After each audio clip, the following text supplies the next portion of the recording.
Após a repercussão negativa do anúncio do material didático 100% digital, o governador de São Paulo, Tarcísio de Freitas, afirmou que o Estado vai oferecer material impresso aos alunos da rede de ensino. A Beatriz Manfredini está com a gente aqui de novo no Jornal da Manhã. Bia, agora vão ser as duas opções disponíveis, é isso? Tanto o impresso quanto o digital. Bom dia mais uma vez. É isso, Aros. Agora virou regra, de acordo com o governador Tarcísio de Freitas, que esse material também vai ser disponibilizado de forma impressa. Bom dia de novo. É importante a gente dizer que no começo da semana, quando foi anunciado que o governo de São Paulo iria trocar os materiais impressos pelos 100% digitais a partir do 6º ano do ensino fundamental e a partir do ano que vem, de 2024, a Secretaria Estadual de Educação tinha dito o seguinte, que tinha autorizado as escolas a imprimir esse material se fosse necessário. Ou seja, em casos de escolas com menos infraestrutura para essas aulas digitais ou também em casos específicos de alunos que precisassem. Porém, depois de muitas críticas, ontem o governador Tarcísio de Freitas, durante um evento aqui no interior de São Paulo, disse que agora a impressão desse material será regra. Então, a prioridade ainda é o material digital, mas todo esse material didático será impresso também para as escolas e alunos que assim preferirem. Então, não é mais opcional e vira regra a partir de agora. Tarcísio de Freitas disse também que, às vezes, os assuntos são muito polêmicos porque foram mal comunicados pelo próprio governo de São Paulo. E aí ele tentou explicar que a ideia com essa digitalização das aulas é uniformizar o ensino. Então, ter exatamente a mesma aula que foi preparada em um colégio na capital paulista, em um outro colégio estadual, por exemplo, no interior do estado. Mas então decretou isso, que esse material será impresso. Muitos educadores e pessoas ligadas à área da educação, entidades ligadas à área da educação, reclamaram, quando a medida foi lançada, justamente porque alegam que as escolas não têm infraestrutura suficiente, também muitos alunos não têm em casa internet ou aparelhos que possam usar para conseguir estudar de forma digital. Então, um recuo aí de Tarcísio de Freitas nesse sentido. Importante a gente dizer que, junto com essa decisão de digitalizar o material, o governo de São Paulo também decidiu abandonar o Programa Nacional de Livros Didáticos a partir do ano que vem, também para o ensino fundamental e ensino médio. E diz que vai usar o material próprio criado pelo governo de São Paulo. A gente já trouxe esse assunto aqui durante essa semana e trouxe, inclusive, que o Ministério Público de São Paulo abriu um inquérito para investigar essa decisão, uma vez que, ao abrir mão desse programa, o governo de São Paulo abriu mão de 120 milhões de reais que seriam enviados do governo federal ao estadual por meio desses livros didáticos. Aros. É um tema complexo. A Bia volta daqui a pouquinho com mais informações aqui no Jornal da Manhã. Ô Zé Maria, esse é um tema complexo, não só pelas questões que envolvem a administração pública e todo esse imbróglio envolvendo aí a análise dessa decisão, mas sobretudo porque essa é uma transição, não é, para o ensino com o uso de tecnologias digitais. É uma transição esperada, é um passo necessário, uma vez que se caminha também para isso no mundo todo. Não sem questionamentos, existem as mais diversas dúvidas sobre como fazer isso. Mas esse é um passo importante, o investimento na digitalização, na capacitação dos professores para que ensinem também por meio desse novo modelo e etc. Inegavelmente é um debate pelo qual nós vamos ter que passar, né? Sim. Há uma expressão que se diz queimar navios, né? Que é a ida sem volta.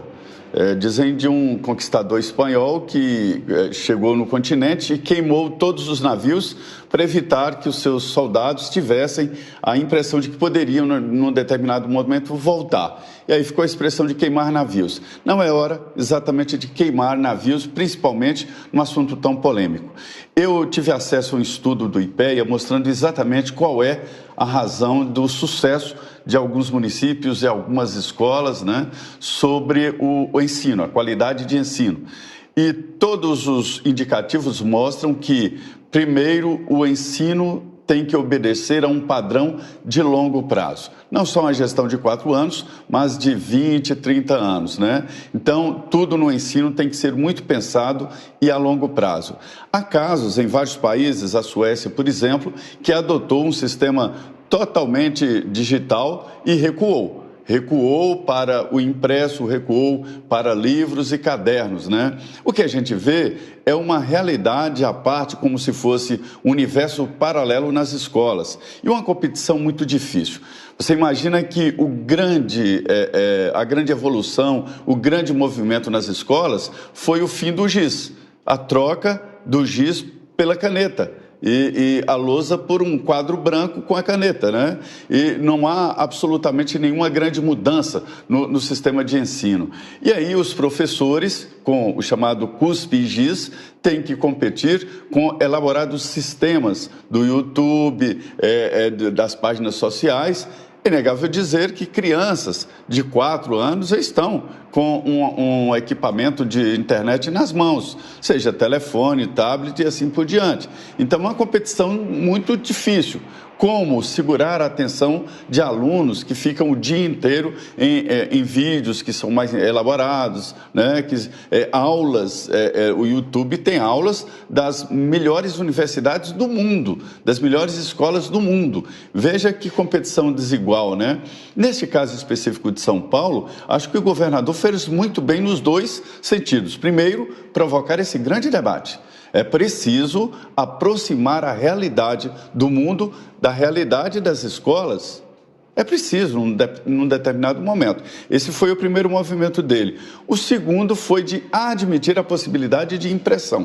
Ele não vai distribuir livros, mas oferecer às escolas, e até com verbas novas, né, que elas possam imprimir o material para quem não tiver acesso ou mesmo não tiver intimidade com a internet. Então, é sim um debate necessário, importante e que ainda não há uma conclusão, como eu disse, porque tudo em educação tem que ser a longo prazo. Agora, Zé, esse material impresso que agora vai ser elaborado, vai ser feito e distribuído pelo governo, é simplesmente esses slides que as escolas que têm condições tecnológicas de expor esse material vão expor por vias tecnológicas, mas de forma impressa para esses colégios, para essas escolas que não têm essa condição. A digitalização, como você reforçou, o Aros trouxe agora, é um processo irreversível. E em algum momento essa transição vai ter que acontecer. Mas não seria mais interessante garantir estrutura primeiro para essas escolas, para que elas pudessem utilizar esse material didático digital de forma a conseguir aproveitar todas as potencialidades desses recursos? Porque de que adianta essas escolas receberem esses materiais impressos, não terem condições de utilizar esse material digital e simplesmente lerem esses slides num papel, numa impressão? Pois é, olha, Lívia, eu acompanhei a última digitalização na Câmara e Senado, né? Lá existiam impressoras enormes, profissionais contratados e até ganhando muito bem, acima de R$20 mil. O salário mínimo na Câmara é R$19 mil, para apertar botão para imprimir, né? E lá houve o fim do papel, já não tem papel, todas as publicações estão na página do deputado e assim por diante, né? Eram montanhas de projetos e acabou. Na Câmara, Senado, pouquíssimo papel. Nos tribunais superiores aqui também não existe mais aquela história dos processos de papel e o Supremo, por exemplo, está totalmente online. Isso vai chegar a todos os tribunais. Aquela imagem que a gente tinha de julgamento chegando aqui nos carrinhos, né? E no carrinho de mão antigamente e tal, acabou, está acabando. E o dinheiro também vai deixar de ser impresso num futuro próximo. Até o dólar já está se preparando para ser digital. Então, o papel está em extinção e, logicamente, vai chegar ao sistema educacional. Neste caso específico de São Paulo, é claro que precisava não só de instrumentos físicos, mas também de professores de informática para dar aos alunos e aos professores esta proximidade com a internet, porque isto é muito importante. Existem pessoas que não conseguem visualizar o todo num computador, num celular ou num tablet, né? Então é muito complexo aproximar esses dois lados, esses dois mundos. Mas num determinado momento haverá necessidade de aproximação. Ninguém sabe quando, né, Lívia? Exatamente.